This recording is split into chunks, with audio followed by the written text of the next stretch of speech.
ಹರೇ ಕೃಷ್ಣ. ನಿಮ್ಮ ಪರಿಸ್ಥಿತಿಗೆ ಗೈಡೆನ್ಸ್ ನೋಡೋದಾದ್ರೆ ಕಂಟ್ರೋಲ್. ತುಂಬಾ ಕಂಟ್ರೋಲ್ ಮಾಡ್ತಾ ಇದ್ದೀರಾ ಎಲ್ಲ ರೀತಿನಲ್ಲೂ.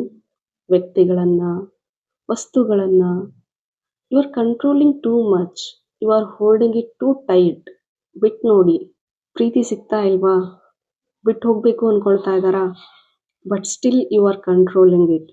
ಬಿಟ್ಟು ಹೋಗ್ಬೇಡ ನನ್ನ. ನೀ ಬಿಟ್ಟು ಹೋಗ್ಬಾರ್ದು. ಟೈಟಾಗಿ ಹುಡ್ಕೊಳ್ತಾ ಇದ್ದೀರಾ. ಅದು ನಿಮಗೆ ನೋವು ಕೊಡ್ತಾ ಇದೆ. ನೋ, ಫೋರ್ಸ್ ಮಾಡಬೇಡಿ ಯಾವುದನ್ನು. ಈ ಜಾಬ್ ನನಗೇ ಸಿಗಬೇಕು, ಎಟ್ ಎನಿ ಕಾಸ್ಟ್ ನಾನು ಪಡ್ಕೊಳ್ತೀನಿ, ಅದೇನೇ ಆಗಲಿ. ನೋ, ನಿಮ್ಮ ಕೆಲಸನ ನೀವು ಮಾಡಬೇಕು. ಸಿಗಲೇಬೇಕು, ಸಿಕ್ಕೇ ಸಿಗಬೇಕು. ಅದು ನನಗೆ ಸೇರಿದ್ದು, ನಾನು ಬಿಟ್ಟು ಹೋಗಬಾರ್ದು ಅನ್ನೋ ಒಂದು ಆ ಕಂಟ್ರೋಲ್ ಏನಿದೆ, ಅದರಿಂದ ನೀವು ಹೊರಗೆ ಬರಲೇಬೇಕು. ನಾನು ಎಲ್ಲನೂ ಕಂಟ್ರೋಲ್ ಮಾಡ್ತೀನಿ, ಎಲ್ಲವನ್ನು ಅಧೀನದಲ್ಲಿ ಇಟ್ಕೊಳ್ತೀನಿ.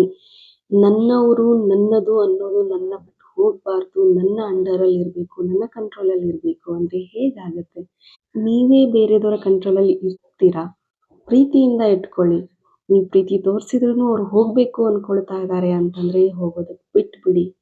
ಹೊಸ ಅವಕಾಶಗಳು, ಹೊಸ ಆಯಾಮ, ಹೊಸ ಬದುಕಿನ ರೀತಿ ನಿಮಗೆ ಗೊತ್ತಾಗೋಕ್ಕೆ ಶುರು ಆಗುತ್ತೆ.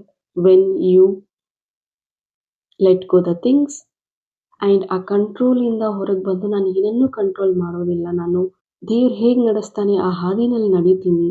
ಲೆಟ್ ಯೂನಿವರ್ಸ್ ಗೈಡ್ ಮೀ ಅನ್ನೋ ಒಂದು ಹಾದಿನಲ್ಲಿ ನೀವು ಹೋಗೋದಕ್ಕೆ ಶುರು ಮಾಡಿದ್ರೆ ಡೆಫಿನೆಟ್ಲಿ ಥಿಂಗ್ಸ್ ವಿಲ್ ವರ್ಕ್. ಎಷ್ಟು ನೀವು ಕಂಟ್ರೋಲಲ್ಲಿ ಇಟ್ಕೊಳ್ತೀರಾ, ಎಷ್ಟು ಎಲ್ಲವನ್ನು ಹಿಡಿದಿಟ್ಕೊಳ್ಳೋದಕ್ಕೆ ಪ್ರಯತ್ನ ಪಡ್ತೀರಾ, ಅಷ್ಟು ನೋವನ್ನು ನೀವು ಅನುಭವಿಸ್ತೀರಾ. So better go with the flow. God bless you.